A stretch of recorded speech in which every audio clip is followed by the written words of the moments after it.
नमस्कार, मैं हूं आपके साथ मयंक। देखिए, इस वक्त की बड़ी खबर, डोनाल्ड ट्रंप को नोबेल पीस प्राइज़ नहीं मिल पाया है। देखिए, डोनाल्ड ट्रंप का सपना टूट गया है नोबेल पीस प्राइज़ का, और कमिटी की तरफ से अनाउंस कर दिया गया नाम। और मारिया कोरिना मचाडो, ये वेनेजुएला की रहने वाली हैं, जिन्हें नोबेल पीस प्राइज़ दिया गया है।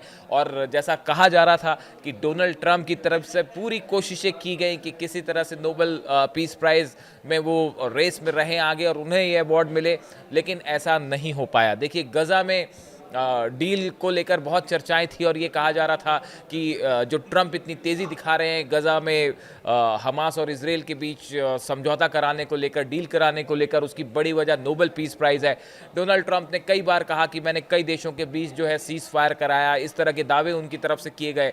उसके बाद काफ़ी चर्चाएं थी कि क्या उन्हें नोबेल पीस प्राइज़ मिल सकता है, लेकिन जब नाम का अनाउंसमेंट हुआ तो डोनाल्ड ट्रंप के लिए अच्छी खबर नहीं आई, और नोबेल पीस प्राइज़ के लिए उनका चयन नहीं हुआ है।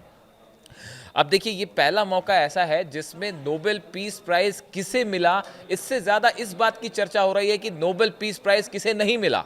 यानी जो खबरें आप देखें जो चली मीडिया में सामने आई, उसमें इस बात पे पहले फोकस किया गया कि डोनाल्ड ट्रंप को नोबेल पीस प्राइज़ नहीं मिला है। ये बड़ा बेहद पहली बार शायद ऐसा हुआ होगा कि किसे प्राइज़ नहीं मिला, वो ज़्यादा चर्चा में है। देखिए, हमने पहले ही बताया था आपको, हमने पीछे भी एक वीडियो बनाया था, उसमें इस तरह की बात हमने बताई थी कि जो कमिटी नॉमिनेट करती है लोगों को, उसके बाद उनका चयन करती है, उनकी तरफ से ये इंडिकेशन आया था कि कुछ रूल्स एंड रेगुलेशंस होते हैं, कुछ गाइडलाइंस होती हैं, उसके मुताबिक नोबेल पीस प्राइज़ किसे दिया जाए उनका चयन होता है, जिसमें कई सारी बातें होती हैं कि हथियारों का प्रसार रोकने की किसने कोशिश की है, किस तरह से शांति स्थापित करने की कोशिश की गई। ऐसी बड़ी सारी चीज़ें होती हैं, जो नॉर्म्स होते हैं, जिसको कंसिडर किया जाता है। बड़े सारे एक्सपर्ट्स का ये कहना था कि डोनाल्ड ट्रंप लगातार कोशिश कर रहे हैं कि किसी तरह नोबेल पीस प्राइज़ मिले, लेकिन इस बार शायद उनको ये प्राइज़ ना मिल पाए। ऐसी बातें कई लोगों ने, कई एक्सपर्ट्स ने, जो विद्वान हैं, उन्होंने पहले भी बताया था कि इस बार हो सकता है कि उन्हें ये प्राइज़ ना मिल पाए। और इसी तरह का इंडिकेशन जो कमेटी चयन करती है उसकी तरफ से भी आया था, जिसके बाद ऐसा लग रहा था कि हो सकता है इस बार उन्हें ना मिले, ये डोनाल्ड ट्रंप को ये पीस प्राइज़ ना मिल पाए।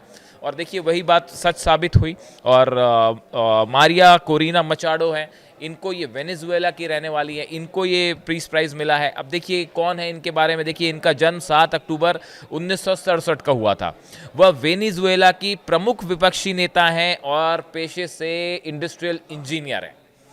2002 में उन्होंने वोट निगरानी समूह सुमाते की स्थापना की थी, और वेंटे वेनेजुएला पार्टी की राष्ट्रीय समन्वयक हैं, कोऑर्डिनेटर हैं। 2011 से 2014 तक वो वेनेजुएला की नेशनल असेंबली की सदस्य रही हैं, मेंबर रही हैं। 2018 में बीबीसी की 100 प्रतिभाशाली प्रभावशाली महिलाएं, और 2025 में टाइम मैगजीन की 100 प्रभावशाली व्यक्तियों में उन्हें शामिल किया गया था।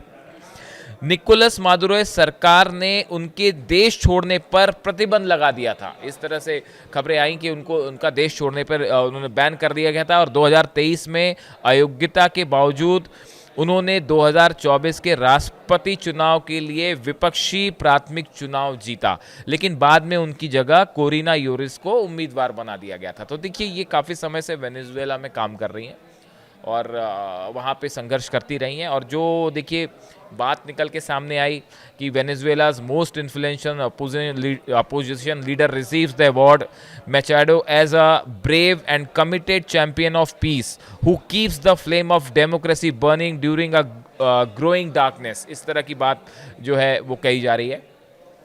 अब देखिए, ये पूरी खबर कि हमने आपको बताया कि जो मारिया कोरिना मचाडो हैं, इनका हमने आपको ब्रीफ में हिस्ट्री बताई क्या है, लेकिन अब डोनाल्ड ट्रंप का रिएक्शन क्या रहता है इसको लेकर, इस पे भी हमारी नज़र रहेगी। देखिए, जिस तरह से हमास और इसराइल के बीच डील कराई गई, फर्स्ट फेज़ की डील, सेकेंड और थर्ड फेज़ की डील का अभी कोई भविष्य साफ नहीं है कि आगे क्या होगा।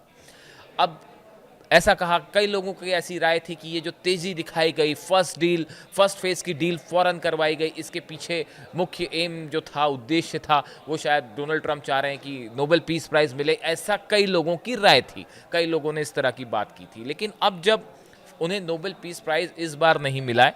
हालाँकि कई लोगों ने ये बात ज़रूर कही कि हो सकता है अगली बार वो इसके लिए फिर नॉमिनेट हों और अगली बार शायद उन्हें ये प्राइज़ मिल जाए। इस तरह की बात भी कही जा रही है, लेकिन इस बार उन्हें ये प्राइज़ नहीं मिला। अब ऐसे में एक बड़ा सवाल ये है कि गज़ा डील का क्या होगा? क्या डोनाल्ड ट्रंप को नोबेल पीस प्राइज़ ना मिलने से जो हमास और इज़राइल के बीच डील है, क्या इस पे कोई असर होगा? ये एक बड़ा सवाल है जिस पे हमारी नज़र बनी रहेगी। इससे जुड़ा जो भी अपडेट होगा आप तक पहुँचाएँगे। Thank you so much.